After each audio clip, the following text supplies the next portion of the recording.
आऊज़ुबिल्लाहिमिनश्शैतानिर्रजीम बिस्मिल्लाहिर्रहमानिर्रहीम। अस्सलाम वालेकुम प्यारे बच्चों, इस्लामियात लेक्चर नंबर 14 में अपने काम का आगाज़ करते हैं। आज के इस लेक्चर में हम पढ़ेंगे दुआएं, ठीक है। लेकिन काम का आगाज़ करने से पहले अपने घर का काम नोट कर लें, ठीक है। उसके बाद हम अपनी क्लास का आगाज़ करते हैं। आज का आपका घर का काम है सबक फरिश्ते, जो हमने पढ़ा है उसके सबक सफ़ा नंबर 21, किताब के सफ़ा नंबर 21 पर सबक फरिश्ते के सवालात जवाबात हैं, ठीक है। 4 सवालात जो हमने किए हैं वो आप लोगों ने ज़ुबानी याद करने हैं, ठीक है। बुक में मैंने आपको निशानात भी करवाए हैं, आपने कुछ जवाबात अंडरलाइन करवाए हैं, उसकी ओरल हमने दोहराई भी की है। तो वो सवालात आप लोगों ने जवाबात के साथ अच्छी तरह याद करने हैं, ठीक है। अब अपने काम का आगाज़ करते हैं। किताब खोलें, सफ़ा नंबर 56, ठीक है। सफ़ा नंबर 56 पे आप लोग आज की तारीख लिखें, ठीक है। 28 शाबान 1441 हिजरी या 22 अप्रैल, ठीक है ना। आज हम पढ़ेंगे दुआएं, ठीक है। खाना शुरू करने की दुआ और खाने के दरमियान की दुआ, ठीक है। दुआएं शुरू करने से पहले, पढ़ाने से पहले मैं आपको थोड़े से खाना खाने के आदाब बता दूं कि हमें खाना किस तरीके से खाना चाहिए, ठीक है। सबसे पहले तो सुन्नत नबवी है, यानी हजूर पाक सल्लल्लाहु अलैहि वसल्लम को दस्तरखान बिछाकर ज़मीन पर खाना खाना पसंद था, इसलिए हमें अपने पैगम्बर की पैरवी करनी चाहिए, सुन्नत नबवी को अपनाना चाहिए और दस्तरखान बिछाकर खाना चाहिए ज़मीन पर, ठीक है। खाने से पहले दोनों हाथ धोने चाहिए, ठीक है। खाने की दुआ पढ़नी चाहिए जो मैं अभी आपको पढ़ा रही हूँ, ये चीज़ें याद कर लेंगे आप लोग, ठीक है। और दाएं हाथ से खाना चाहिए, राइट हैंड से, ठीक है। दाएं हाथ से खाने में सवाब है, दाएं हाथ से खाना चाहिए।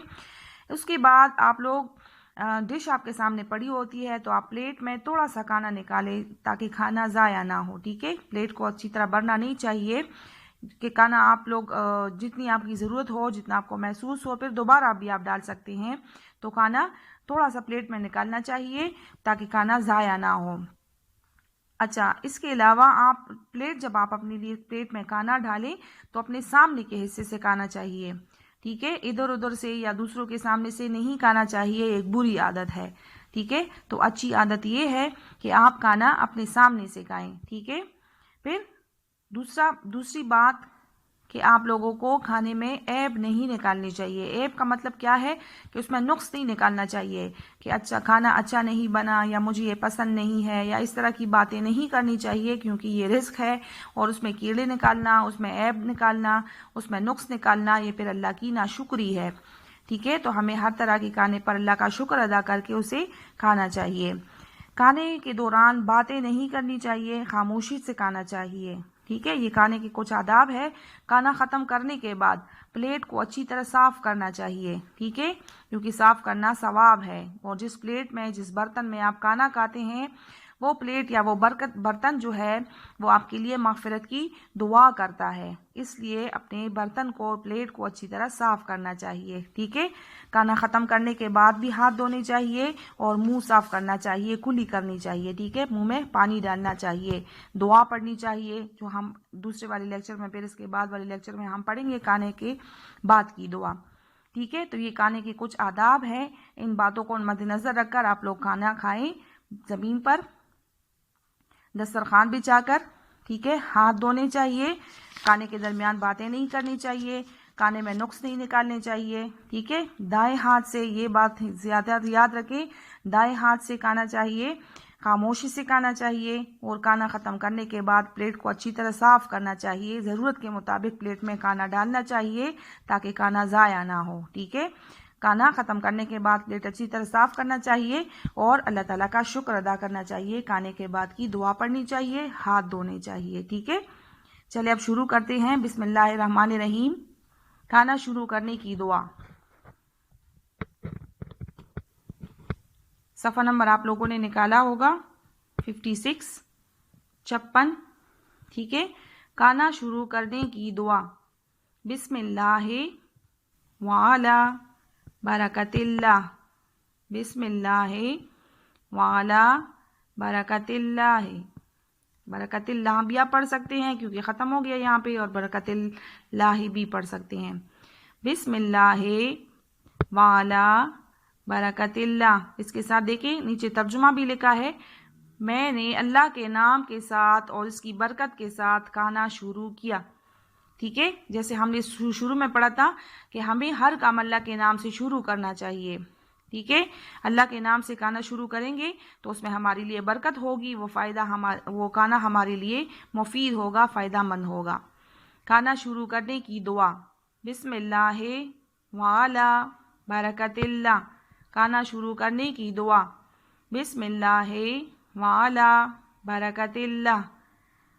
अच्छा, अगर आप लोग खाना शुरू करते वक्त शुरू में ये दुआ पढ़ना भूल जाएं और आपको दरमियान में, खाने के दरमियान में याद आ जाए कि मैंने दुआ नहीं पढ़ी, तो खाने के दरमियान की दुआ है, आप वो पढ़ लिया करें। ठीक है, खाने के दरमियान की दुआ देखें, खाने के दरमियान की दुआ नीचे देखें, खाने के दरमियान की दुआ। अगर शुरू में आप दुआ पढ़ना भूल जाएं, अगर शुरू में आपने दुआ पढ़ी तो बस सही है। ठीक है, फिर दरमियान वाली दुआ पढ़ने की ज़रूरत नहीं है।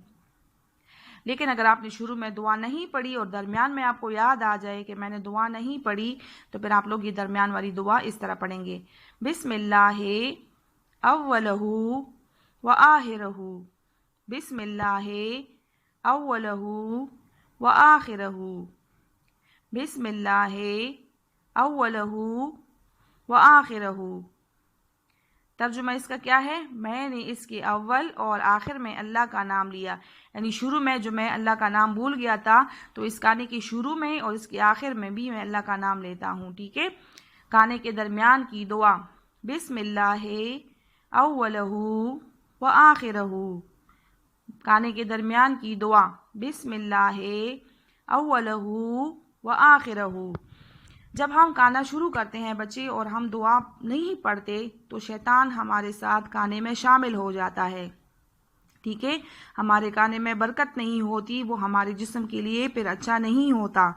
ठीक है ना, तो शैतान से बचने के लिए और खाने को अपने लिए बाबरकत बनाने के लिए हमें दुआएं ज़रूर पढ़नी चाहिए। ठीक है, खाने के शुरू में अगर दुआ पढ़ना भूल जाएं, दरमियान में दुआ पढ़े, लेकिन दुआ ज़रूर पढ़नी चाहिए। ठीक है, अब दोबारा देखें, खाना शुरू करने की दुआ, बिस्मिल्लाह वाला बरकतिल्लाह। खाना शुरू करने की दुआ, बिस्मिल्लाह वाला बरकतिल्लाह। खाना शुरू करने की दुआ, बिस्मिल्लाह वाला बरकतिल्लाह। मैंने अल्लाह के नाम और इसकी बरकत के साथ खाना शुरू किया। को आपको खैर तर्जुमा याद करने की ज़रूरत नहीं है, ये तो सिर्फ आपके समझाने के लिए है, आप सिर्फ अरबी याद करें। ठीक है, खाने के दरमियान की दुआ, बिस्मिल्लाह अव्वलहू व आखिरहू, बिस्मिल्लाह अव्वलहू व आखिरहू। खाने के दरमियान की दुआ, बिस्मिल्लाह अव्वलहू व आखिरहू। मैंने इसके अव्वल और आखिर में अल्लाह का नाम लिया। शाबाश। खाना शुरू करने की दुआ, बिस्मिल्लाह वाला बरकतिल्लाह, बिस्मिल्लाह वाला बरकतिल्लाह। खाना शुरू करने की दुआ, बिस्मिल्लाह वाला बरकतिल्लाह। खाने के दरमियान की दुआ, बिस्मिल्लाह अव्वलहू व आखिरहू। खाने के दरमियान की दुआ, बिस्मिल्लाह अव्वलहू व आखिरहू, बिस्मिल्लाह अव्वलहू व आखिरहू। जैसे कि मैंने आपको शुरू के लेक्चर्स में भी बताया था कि हर दुआ और हर सूरत जो है वो आप नाम के साथ याद करें। ठीक है, खाना शुरू करने की दुआ, खाने के दरमियान की दुआ, खाने या ख़त्म करने की दुआ, इस तरह जितनी भी दुआएं हैं या जितनी भी सूरतें हैं तो आप लोग वो नाम के साथ पढ़ें। ठीक है, याद करें। फिर जब आपका जायज़ा होता है और टीचर आपसे पूछती है तो आपको फ़ौरन याद होगा, लेकिन अगर आप लोगों ने नाम के साथ याद ना किया तो फिर आप लोगों के लिए भूल जाते हैं। ठीक है, और फिर आपको जायज़े में सारे मुकम्मल मार्क्स नहीं मिलते। ठीक है, नंबर आपको पूरे नहीं मिलते। ठीक है, खाना शुरू करने की दुआ, बिस्मिल्लाह वाला बरकतिल्लाह। खाना शुरू करने की दुआ, बिस्मिल्लाह वाला बरकतिल्लाह। खाने के दरमियान की दुआ, बिस्मिल्लाह अव्वलहू व आखिरहू। खाने के दरमियान की दुआ, बिस्मिल्लाह अव्वलहू व आखिरहू। शाबाश। खाना शुरू करने की दुआ, बिस्मिल्लाहि वाला बरकतिल्लाह। खाना शुरू करने की दुआ, बिस्मिल्लाहि वाला बरकतिल्लाह। खाने के दरमियान की दुआ, बिस्मिल्लाहि अव्वलहु व आखिरहु। खाने के दरमियान की दुआ, बिस्मिल्लाहि अव्वलहु व आखिरहु। शाबाश। ये 2 दुआएं आप लोगों ने अच्छी तरह याद करनी है। इसके साथ जो मैंने होमवर्क दिया है सवालात जवाबात, वो भी आपने अच्छी तरह ज़ुबानी याद करनी है। ठीक है, 4 सवालात है और बहुत आसान है। किताब में मैंने आपको निशानदही करा दी है, उससे याद करें। ज़ुबानी आपको याद होंगे, वो बार बार रिवाइज़ करें। ठीक है, चलिए अब थोड़ा सा हम पहला और दूसरा कलमा रिवाइज़ करते हैं। पहला कलमा तैयब। तैयब के मानी पाक, ला इलाहा इल्लल्लाहु मुहम्मदुर रसूलुल्लाह। तर्जुमा, नहीं कोई माबूद अल्लाह के सिवा, या अल्लाह के सिवा कोई माबूद नहीं, और मोहम्मद सल्लल्लाहु अलैहि वसल्लम अल्लाह के रसूल हैं। दूसरा कलमा शहादत। शहादत की मानी गवाही, अशहदु अल्ला इलाहा इल्लल्लाहु वहदहु ला शरीक लहु व अशहदु अन्ना मुहम्मदन अब्दुहु व रसूलुहु। तर्जुमा, मैं गवाही देती हूँ कि अल्लाह के सिवा कोई माबूद नहीं, वो अकेला है, उसका कोई शरीक नहीं, और मैं गवाही देती हूँ कि हज़रत मोहम्मद सल्लल्लाहु अलैहि वसल्लम इसके बंदे और रसूल हैं। यकीनन ये दुआएं, ये 2 कलमे जो है ये आपको याद हो चुके होंगे। इसके साथ दुआएं भी याद करें। ठीक है, ताकि आप लोगों को ये चीज़ें अच्छी तरह याद हो। ज़ुबानी, जिस तरह हम कहते हैं पानी की तरह, आपको ये सारी चीज़ें याद होनी चाहिए। जैसे आपसे कोई पूछे खाना शुरू करने की दुआ, खाने के दरमियान की दुआ, या सूरह फातिहा, सूरह कौसर, या पहला दूसरा कलमा, ठीक है, तो ये आपको अच्छी तरह याद होनी चाहिए। इसलिए मैं आपको बार बार दोहरा रही हूँ ताकि आप लोगों को अच्छी तरह याद हो। ठीक है, चलिए अल्लाह हाफिज़।